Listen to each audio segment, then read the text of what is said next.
waa sandaqad yar oo ku dhex taalla badda gudaheeda. Waxaa ku nool 27 qof.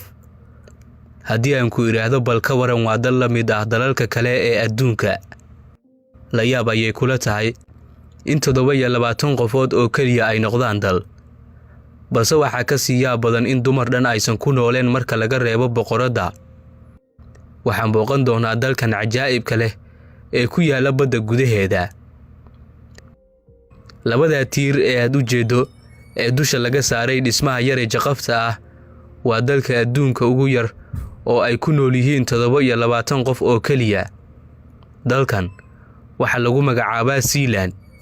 Ma awoodid inaad gasho adiga oo aan haysan ogolaansho. Waxa uu leeyahay baasaboor u gaar ah, lacag u gaar ah, ciidamo u gaar ah. Haddana waa 27 qof oo keliya.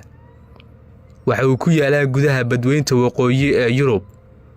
Laba qaab oo keliya ayaa lagu tagi karaa oo ah inaad doon qaadato si aad u gaarto iyo inaad helikabtar ku tagdo.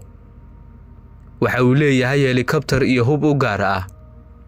Waxa intaasi ka sii daran inuu leeyahay miisaaniyad sanadeed 200 milyan iyo ka badan ayaa miisaaniyadiisu ay u dhaxaysaa sanad kasta, iyadoo 27 qof oo keliya ay ku nool yihiin dalkan. Waa in ku dhow miisaaniyadda dalkeena Soomaaliya. Sealand waa boqortooyo dhan oo leh boqor, kaasi oo hogaamiya dadkan adduunka ugu yar. Michael Roy oo ah boqorka dalkan waxa uu u taliyaa dadkiisa oo dhan 27 qofood.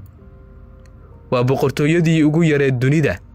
Waxaase lagu sheegaa in dadka intiisa kale ay yihiin isla boqortooyadaasi, oo haddii si kale loo dhigo ah in dadka dalkan ku nool ay yihiin kaliya hal qoys oo ku tashaday inay adduunka intiisa kale ka go'aan.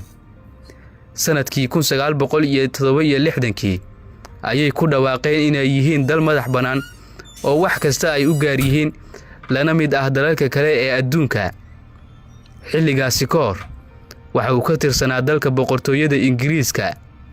Laakiin arrinta cajiibku waxay tahay in dalkan oo dhan dhismihiisa markii hore loo qorsheeyay goob gantaalada waaweyn laga rido, isla markaana laga maamulo hubka culus ee dawladdii Ingiriiska. Balse waxa uu haatan noqday dal dhan oo ay boqortooyo ka taliso.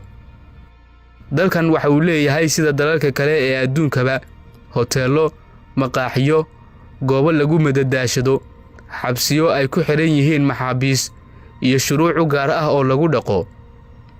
Gudaha dalkan haddii aad eegto waxa ku arkaysaa wax kasta oo yaalay dal horumaray. Dalkan ayaa haatan dabar go'aya. Dadka ku nool oo dhan 27 qof waxay kor u dhaafeen da ahaan 30 ilaa 40. Waxaana xilliyada qaar sida haatan oo kale aan joogin wax dumar ah marka laga reebo islaanta boqorka oo ah boqoradda dalka.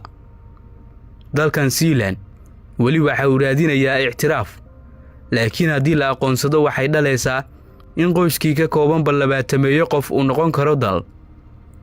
Haddaba daawadi bal adigu aragtidaada hoos nagula wadaag, muuqaalkana laag saar oo sii sheer garee.